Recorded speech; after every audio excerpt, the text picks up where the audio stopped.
live stream series. Give me a second, y'all. I'm gonna get Instagram together. Let me get Instagram together real fast. How we doing? How we doing? How we living? How we doing? Uh, Today's topic is performing for Punani. It's a lot of people out here performing just so they can get numbers, and we want to talk about it today. Let me get it right. Let me see. Let me see what I want to put in the caption here. Using poetry to get pussy. All right, boom. We're gonna pin that right there. I'm gonna dive right in, y'all. I'm gonna dive right in. I have no notes today. I ain't got no notes for y'all today. I just want to get in here and really have a raw, honest conversation about people, guys, women, whatever, who use their art form to get shorties. Uh, it's a double-edged sword. It's a double-edged sword. But before I get too deep into it, I want to talk about my journey a little bit with this topic. So a lot of people swear, especially early in my journey when I wrote my first couple of erotic poems, that I was only writing it for the shorties and because I knew shorties was going to react and try to talk to me afterwards and all this other stuff, blah, blah, blah, blah. First thing I want to say is I grew up in a house full of women. First and foremost, growing up in a house full of women, it does something to your mind. I want to say, I don't know. I just when I think about objectifying or putting a woman in a certain type of light, I think about my little sisters and other guys doing that to them. So I don't really engage from that standpoint. But on another end of that, I can honestly admit, right hand to God. This is my left hand, but right hand to God. Right hand to God, I personally have never used my poetry, spoken word to try to get pussy. I mean, let's go ahead and put it out there now because if we don't put truth to power, then it's going to be a long, long, long, long, long time before people start taking you seriously because you're not taking yourself seriously. So let's dive into it a little bit. Why do guys use poetry to get pussy? Well, first of all, how do they do that? Because here's the thing. A lot of people think you got to spit an erotic poem to be trying to get at the shorties. No, no, no, no, no. No, no, no. It doesn't have to be an erotic poem. I know a lot that do. Uncle just said, I know a lot that do. And that's why we're talking about it today, right? So, people out here, let me turn my music down a little bit. People be out here, man. So, like I said, there's different nuances of this. You don't have to necessarily write an erotic poem to be trying to get shorties, right? A lot of them do it, believe it or not, at activist rallies. This is sounding really weird right now, but we have this thing called hoteps. Hoteps are people who use knowledge to try to woo people with less knowledge.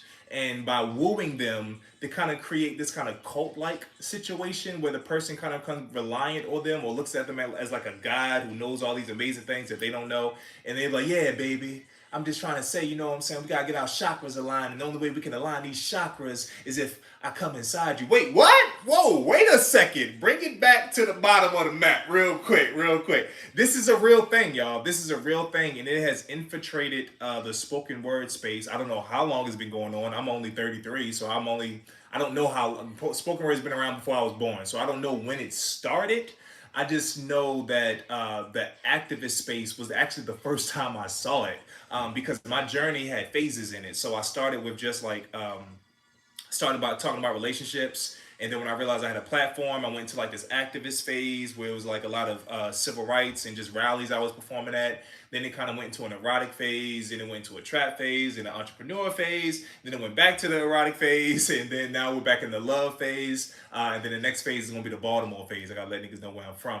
But yeah, it was actually in the activist phase when I started seeing guys using poetry to get pussy. And let's talk about it some more because that's deep when you think about it. You know what I'm saying? When we think of, using poetry to get pussy, you think it's got to be an erotic poem, and it doesn't necessarily have to be an erotic poem. It can just be the person having an intention to use their God-given gift for evil. Using it for evil, man. Stop it, man. We got to get out of this space, man. And here's the thing. It doesn't stop there. Think about the church. Think about it now. How many pastors did you know? Yes, mama, yeah, I'm gonna bring you on over here and we're gonna pray for you, Lord. Yes, let's pray for this woman. Pray for this woman. As he praying, he's like his hand is going down. This is a real thing. This is a real thing. We think that the manipulation in poetry is crazy. It is crazy. It is crazy. This is a special power. So there's this thing called the 5%ers. I'm not sure if y'all familiar with the 5%ers, and I promise I'm talking about a bunch of stuff now, but we're going to get into the dollars and the money and stuff in a second, I promise. With this thing called the 5%ers, this basically assumes that 85% of the world, 85% of humanity are blind. They just kind of walk in, they're going through life, whatever they were taught, that's what they living their life based on, and that's what they're going to teach their children, and so forth and so forth. 85% of the world lives like this. 85%. There's a 10% who have what we call the light, the illuminated knowledge. People in the 85% who don't understand, they just call them the Illuminati. These are just people who are enlightened to knowledge. This 10% manipulates the 85%. They know the 85% are in the dark. They know that they don't know no better. And they use this God-given gift, this power, to manipulate them for their own benefit, their own selfish benefit. So what I said, 85%, then 10%, there's another 5%. This is called the 5%ers. The 5%ers are the people in this world who have the knowledge, but also have the capacity to have compassion for that 85%. And they actually use their powers to help them and to fight against the 10% who use their powers for manipulation and evil, right? So this is very, very important when we start to understand how the world works and why people do what they're doing. You feel me? So the 10% who are using poetry to get pussy, they know what they're doing. They know what they're doing, and they're okay with that. And I'm I'm not okay with it to an extent. We're gonna get into the money in a minute, but from a moral standpoint, I just don't think it's right. I don't think it's right. I think you should be using your gifts for positive, for good things, to uplift, to motivate, to empower, to inspire people. Using it to manipulate and to trick and to instill fear. Come on now, this is a huge one. We talk about people using poetry to get pussy, but people also use poetry to get prosperity as well. And their vehicle for that is fear. Fear is probably one of the number one tools used to trick the 85%. And what some people might do is like, hey, look, baby, if you don't fuck with me, or yeah, or matter of fact, they'll do something like this. They'll say, messing with him is having you messed up. You need to come mess with a real man like me, type of thing. Come on now, am I talking right? Have you heard this before? People have said you need to stop messing with him because in the back of their mind they're trying to get you to mess with them, with him, the person who's saying that. Am I talking right? Am I talking right? I don't know if I'm talking right. If I'm not talking right, I'm not talking right. I'm not talking at all. But this is a real thing, y'all. People do it all the time, every day, all day. People fall for it every day, all day. Now, let's get into the money side of things. From a financial standpoint, it makes sense. The reason why the 10% are doing what they're doing to the 85%, because they understand dollars. They understand X times X equals Y. They understand, okay, if I do get these certain amount of people to do something, then I'll get this certain amount of result. And that's really all it is. When people are using money, using poetry to get pussy, they're basically implementing an old formula. If I put out, I'm going to get back, and then you have your data. Now you know how effective it is. There are people who will literally go into a venue and will determine. So here's this, we have this thing called reading the room. Reading the room. You want to read the room when you come into a space, right? But there's some guys, and I'm saying guys, but it's women too, man. Women out here using their words to get dick. Come on now, let's be honest about that. They hotepping too. It's a lot of hoteps out here using, manipulating their God-given gifts so they can yield a certain result. So I'm saying guys because I'm a guy, but there are guys who will go to a open mic or a showcase or whatever it is where people are performing spoken word poetry, and they will literally only do the erotic poem because there's one or two women in the room that they want to fuck. Am I talking right? Have you are you a victim of men using poetry to get pussy? tap in with this open tap in with this live right now, because I know I'm speaking to someone when I say you met a dude and you were enamored by what you saw on stage, and your vagina was throbbing and you was like, let me go talk to this man. Stage throat goats. Hey yo, Nell said stage goat throats. Are you a victim of goat throating? Are you a victim of stage goat throating? Are you a victim of stage goat throating? Because it is a real thing. And like I said, you've been in this situation. Somebody, they wooed you on stage, and then when you got off stage and you talked to them, and you went home with them and y'all had sex or whatever, he ate you out or you gave him head, or I don't know all the specifics. But after that, that kind of post nut clarity kind of comes out. Do women have that? Let me ask that. I know I'm about to hijack my own live, but I want to know: do women have post nut clarity? It's relevant to this topic, so I feel like we can ride that wave a little bit. Do women have post nut clarity? Post nut clarity is when a guy comes. It's like he comes to his senses almost and realize, like, you know what? I don't even like short girls, or I don't even like, Muslims, or I don't even like whatever it is you are. He has a certain preference that he doesn't even rock with, but because he wanted the vagina, he, made an exception. And then once he came and stopped thinking with this head and started thinking with that head, he realized, damn, I don't even want to be here for real like that. Has that ever happened to you? You've talked to a person and they were just so amazing, and then all of a sudden, because you saw them in their light, in their God-given gift, and then all of a sudden, y'all fuck, y'all get, you get home, y'all fuck, and the next day, or not, it might not even be the next day, because women, y'all take a little bit longer to figure shit out like that. Like, y'all be emotionally invested for quite a bit of time, more than men. So, say a week or so passes, or just a couple of conversations later, you realize, I don't like men under 30, or I don't like men that eat at McDonald's. I don't like, it takes a while for women, but what really happens is this: y'all get into this space and you start to realize the things that he was saying in his poetry aren't matching his day-to-day energy. Let's tap into that. People be on stage portraying a certain character to yield a certain result, when in reality, that's not even their day-to-day activity. That's not even how they live. That's not even how they think.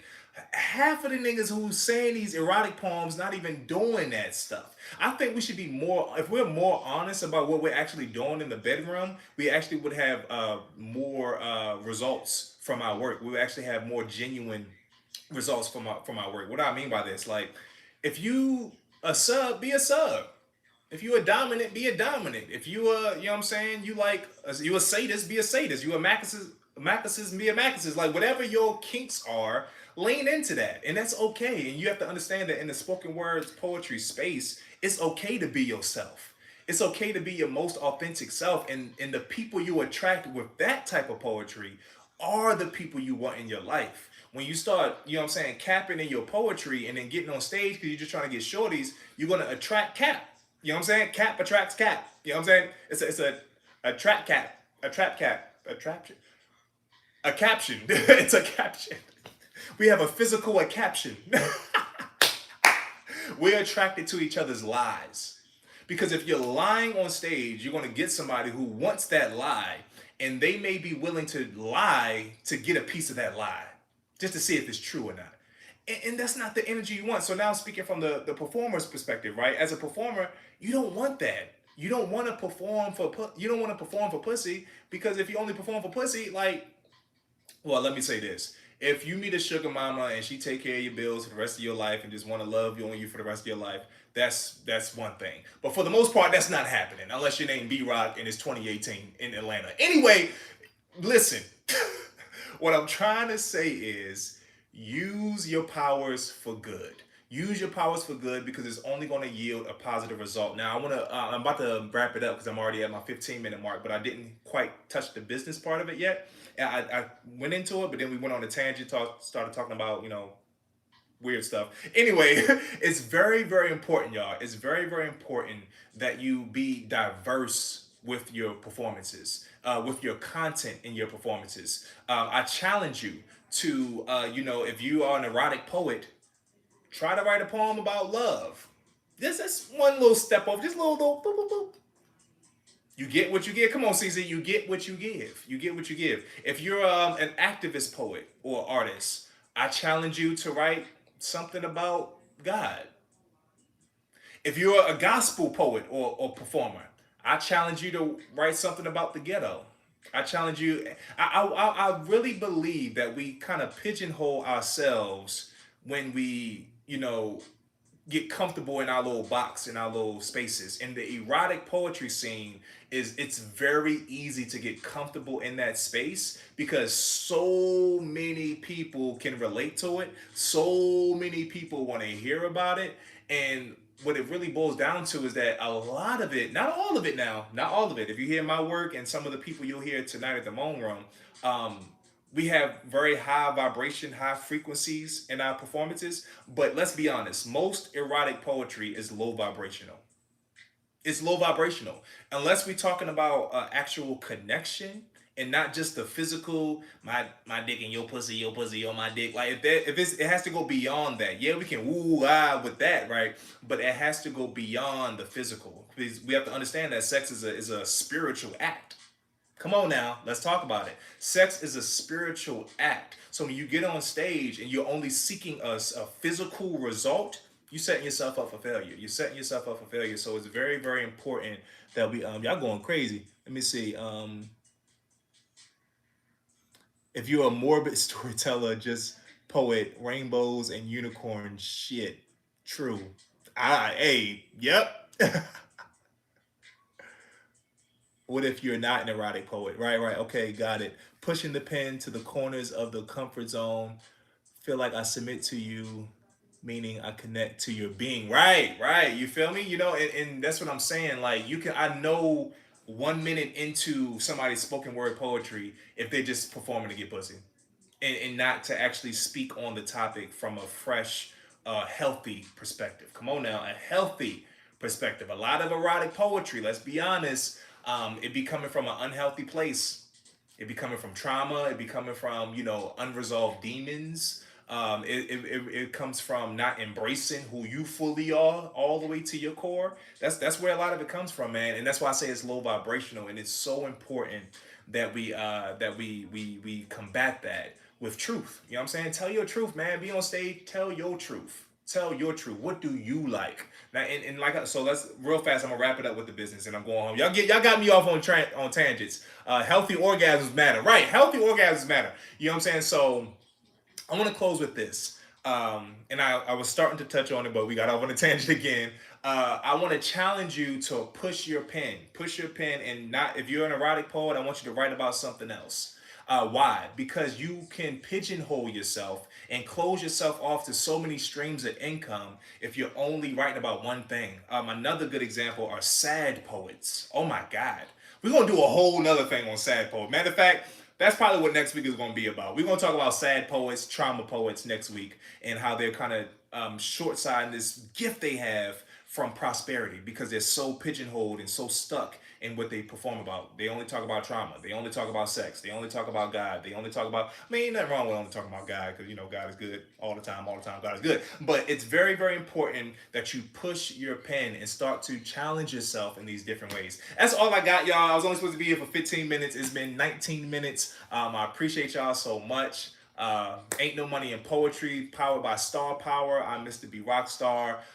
Tap into me to subscribe to Stardust so that you can actually come into these lives and be more engaging. And I'll answer all your questions and your comments and stuff like that, along with a plethora of other amazing things. The Moan Room is tonight. The Moan Room is tonight. If you tapping in, if you watching this, we got the Moan Room tonight, downtown ATL. And if you don't live in ATL, we're actually streaming it live. This is the first time ever the Moan Room is being streamed live, and you find all that information on my website, link in the bio, mrbrockstar.com/events. I appreciate y'all so much, man. We out here grinding, getting to it, and I'm looking forward to some good, healthy, erotic poetry tonight.